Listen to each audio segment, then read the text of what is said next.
pejabat. Ketemu Mas berapa? 75 kilo. 74 kilo tuh bayangkan.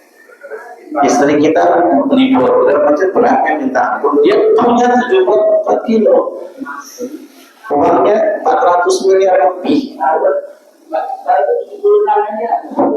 476 miliar itu uang.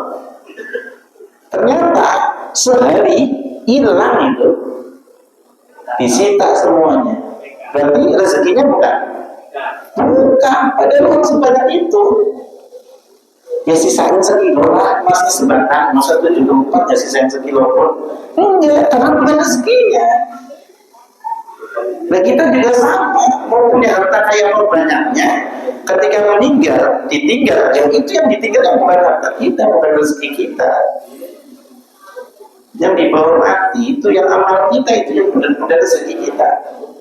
Yang kita belanjakan di jalan Allah, yang kita berikan untuk keluarga kita, untuk nafkah keluarga kita, yang kita berikan baju untuk ibadah, yang kita gunakan untuk santunan, untuk makannya terus kita beribadah, itu yang benar-benar menjadi rezeki dan harta kita. Kalau yang bukan, caranya bagaimanapun akan Allah ambil. Kita sudah kencang pegangnya, ternyata kembalinya. Itu caranya Allah. Kalimat di Quran itu "Khudh min amwalihim shadaqatan", ambil. Ya karena memang berat, kita mikirnya punya kita. Akhirnya berat. Padahal kalimatnya "Khudh min amwalihim", ambil. Namanya ngambil, terserah Allah caranya bagaimana. Mau dengan dijadikan punya penyakit, mau dijadikan bisnisnya ditipu orang, mau dijadikan apa, itu caranya macam-macam. Makanya sebelum khurun bin amwal, sebelum diambil oleh Allah, kasih. Seperti sahabat Abdurrahman bin Auf, pengen miskin sampai bingung, pengen miskin itu sampai bingung. Hartanya bolak-balik diberikan ke jalan Allah, balik lagi. Banyak. Sampai saking bingungnya, ada kurma nih, kurma bagus nggak laku di sana, saya beli 10. Nggak lama kemudian kurma itu yang akhirnya mahal, balik lagi berlipat-lipat gandanya. Itu rezekinya. Sering sekali Pak disebutkan masaluma yunfikuna fi hadhil hayatid dunya kama sagirihin fiha sirrun asabat harsa qawmin zalamu anfusahum fa'ahlakat. Ada 2 atau 3 ayat yang sama seperti itu. Allahu yu'ifu liman yasha, Allahu wasi'un alim.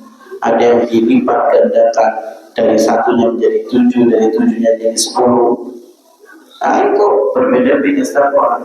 Seperti pahala membaca Al-Quran, itu berbeda-beda satu orang dengan yang lain, satu tempat dengan yang lain. Ketika dalam sholat berapa kali, ketika dalam majelis berapa kali, ketika sendiri berapa kali, berbeda-beda. Sama seperti harta yang kita belanjakan di jalan Allah Subhanahu wa Ta'ala. Jadi ketika idza atakallahu malan falyura asaru ni'matillah 'alaika wa karamati. Jadi kalau ada ustaz, ada kiai, pakaiannya bagus, mobilnya bagus, ya bisa jadi karena harta yang Allah titipkan banyak. Jadi harus memantaskan diri. Jangan sentimen, itu sederhana, dianya begitu, jangan. Justru bisa jadi mungkin kita sering mendengar Imam Malik ya. Imam Malik itu adalah gurunya Imam Syafi'i. Imam Malik itu rumahnya bagus, pakaiannya bagus. Orang-orang sampai mikir, ini ada ulama tapi kok begini. Apa kata Imam Malik? Menghormati ilmu. Imam Malik itu dihormati karena begitu. Coba datang ke pengajian misal sekarang ya, ada majelis tabligh akbar, ustaznya datang pakai supra butut gitu. Ada yang ngawal nggak? Orang nggak tahu tuh, biarin aja. Duduk di mana pun biarin, pasti panggil baru nanya. Tapi ketika yang datang ustaznya pakai alpart, plus pakai pajero, apa jero, udah siapa awal, mungkin kiri kanan kiri. Nah itu memang salah satunya itu kita harus menampakkan apa yang Allah berikan kepada kita. Tapi kuncinya jangan berlebihan. Beda dengan umat akhir zaman, tidak diberikan nikmat berlebih, tapi tampilannya berlebih-lebihkan. Apalagi media sosial ya, kayaknya enak banget, padahal kehidupan aslinya ya Allah. Pamer makan, lagi makan di sini, makan di situ, orang rumah makannya milo. Nah itu luar biasa. Tak pernah mendengar ada seorang wanita di Jepang itu umurnya seumur hidup sampai 30 tahun makannya hanya mie instan. Makannya hanya mie instan. Dia kumpul beberapa miliar, ternyata akhirnya sakit di lambungnya. Matinya gara-gara makan mie instan. Niatnya hemat, makannya mie instan berpuluh-puluh tahun. Ternyata yang menyebabkan mati itu. Ada juga di Amerika, gelandangan, nggak punya duit, ikut lotre, menang berapa miliar, habis 3 hari. Kenapa? Ya kaget, nggak biasa punya banyak duit, pergi ke sini, nyawa dunia, habis jadi gelandangan lagi. Ya itu tadi, boleh menampakkan bekas nikmat, tapi jangan berlebihan. Waktu wasyarabu wala tusrifu, jangan berlebihan. Sesuatu yang berlebihan itu tidak baik dan tidak disukai oleh Allah Subhanahu wa Ta'ala. Dia mau mendapatkan terjemahan?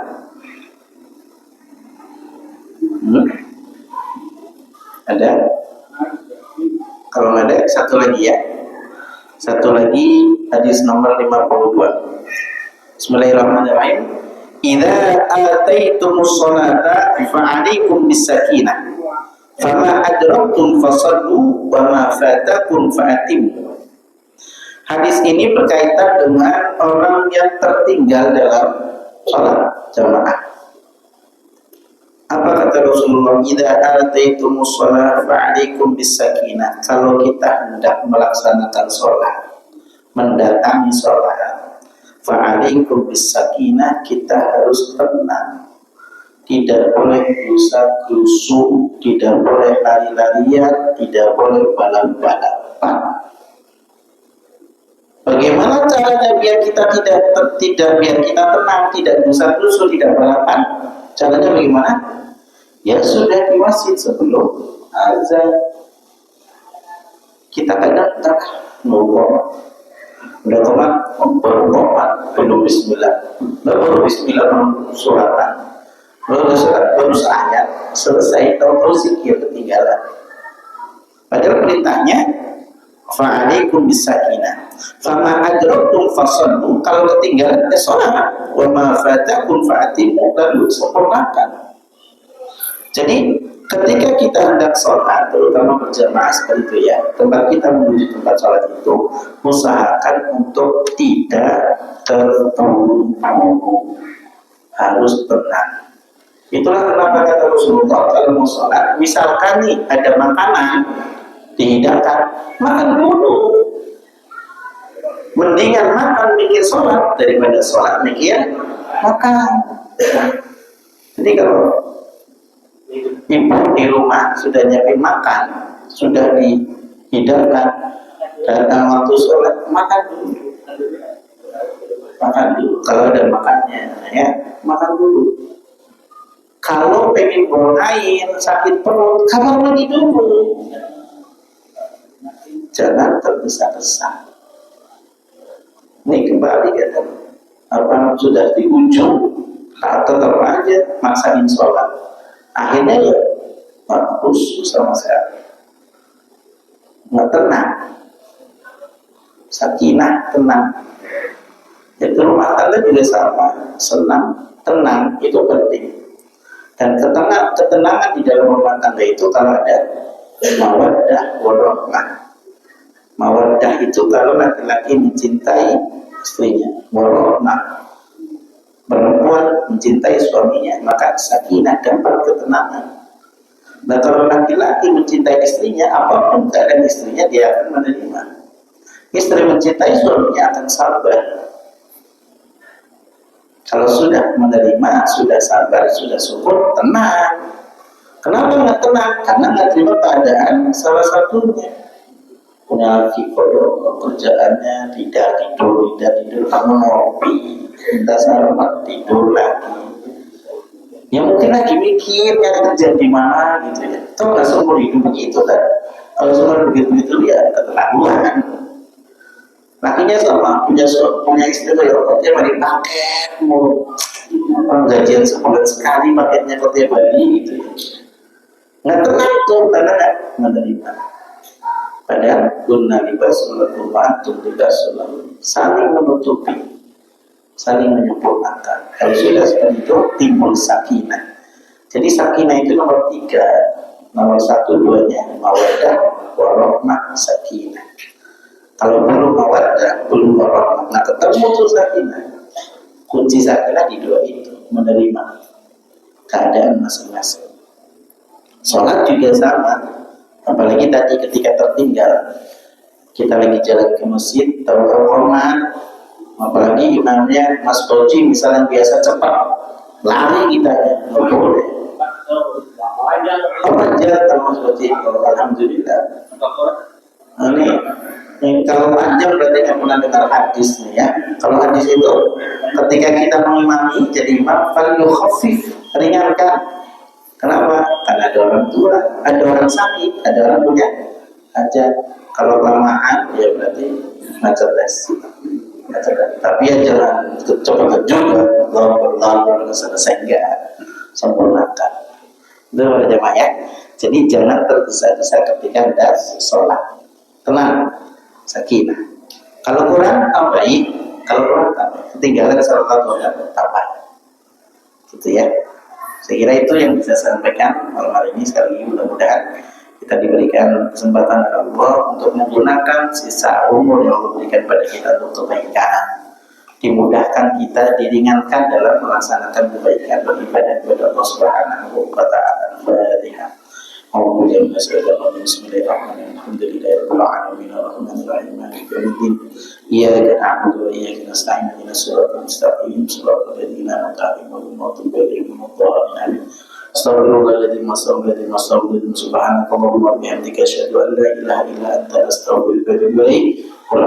Wassalamualaikum warahmatullahi wabarakatuh.